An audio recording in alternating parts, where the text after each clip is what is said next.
The underground parking garage of Sterling Corporate Tower was nearly empty at 10:30 on a Tuesday night. As Victoria Sterling made her way toward the elevator, her heels echoing in the concrete cavern. At 34, she had inherited Sterling Industries from her father just 2 years earlier, and tonight she was conducting one of her unannounced visits to see how the company operated when executives were not watching.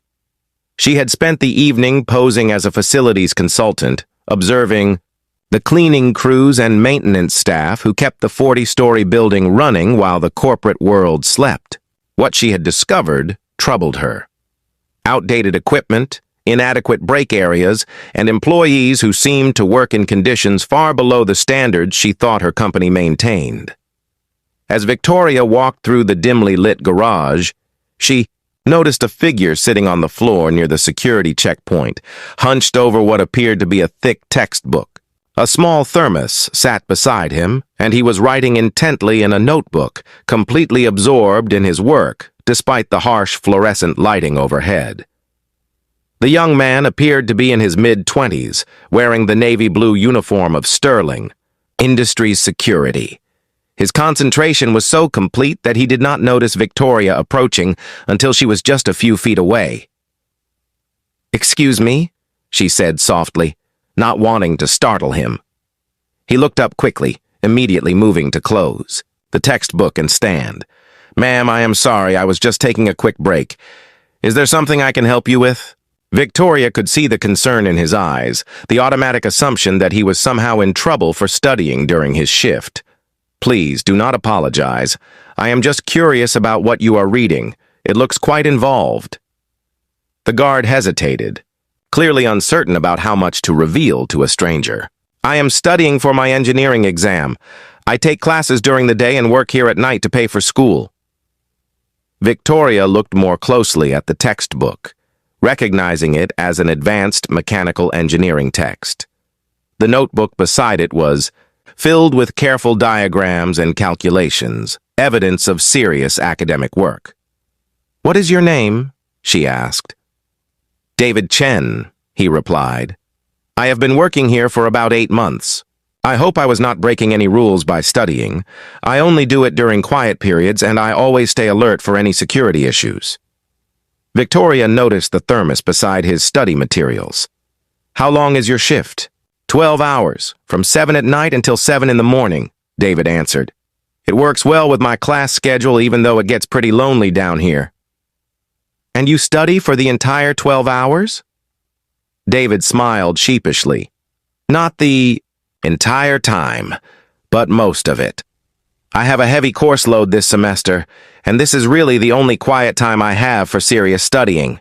The lighting is not great, but it is better than trying to study in my shared apartment with 3 roommates." Victoria felt something shift in her chest as she processed what she was hearing. This young man was working a full-time overnight security job while pursuing an engineering degree, studying in a concrete parking garage under fluorescent lights, because he had no better options.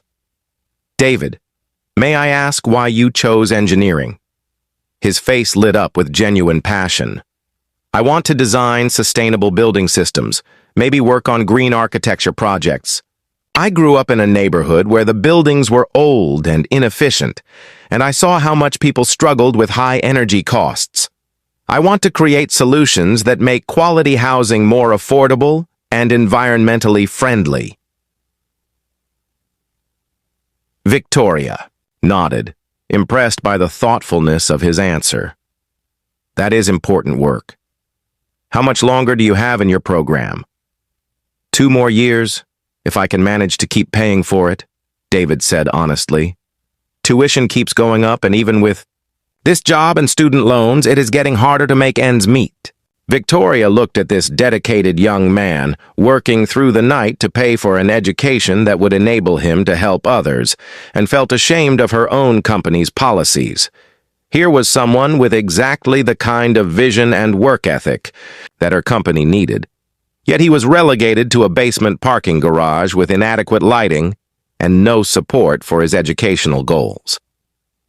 "David, I need to tell you something," Victoria said, making a decision that would change both their lives. "I am not actually a facilities consultant. I am Victoria Sterling, the CEO of this company." David's eyes widened in shock, and he immediately began gathering his study materials. "Miss Sterling, I am so sorry. I had no idea. I will put everything away right now." "David, please stop," Victoria said firmly. "You have nothing to apologize for. In fact, you have just taught me something very important about this company." She gestured for him to sit back down.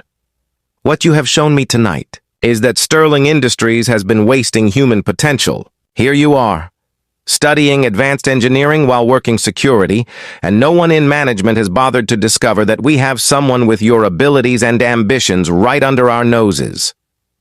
David looked at her with confusion. "I do not understand, Miss Sterling." "I understand that you want to work in sustainable building design," Victoria continued. "As it happens, Sterling Industries is launching a new green architecture division next quarter. We need bright, dedicated people who understand both the technical and social aspects of sustainable building." She pulled out her business card and handed it to him. "I want you to come to my office tomorrow morning. We are going to discuss a position in our engineering department that comes with full tuition reimbursement for employees pursuing relevant degrees." David stared at the card in disbelief. "Ms. Sterling, I do not have my degree yet. I am just a security guard." "You are a security guard who is studying mechanical engineering while working 12-hour shifts to pay for school," Victoria corrected. "You are someone who chose engineering because you want to help people afford better housing. That tells me everything I need to know about your character and potential." Victoria stood to leave, then turned back one final time. "David, I want to ask you something. If you were running this company, what would you do differently to support employees like yourself?" David thought for a moment before answering. "I would create mentorship programs that help employees advance their education and careers. I would make sure that people working night shifts have proper study spaces with good lighting.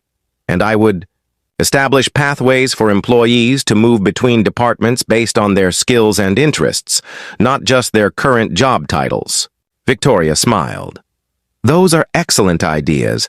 I hope you will help me implement them." 6 months later, David Chen stood in Sterling Industries' new state-of-the-art employee education center, now serving as both a junior engineer in the green architecture division and the coordinator of the company's new career advancement program. The basement parking garage had been renovated to include a comfortable break room with proper lighting and study areas for night shift employees. As Victoria watched David present his first sustainable building design to the board of directors, she reflected on the lesson he had taught her that night in the parking garage.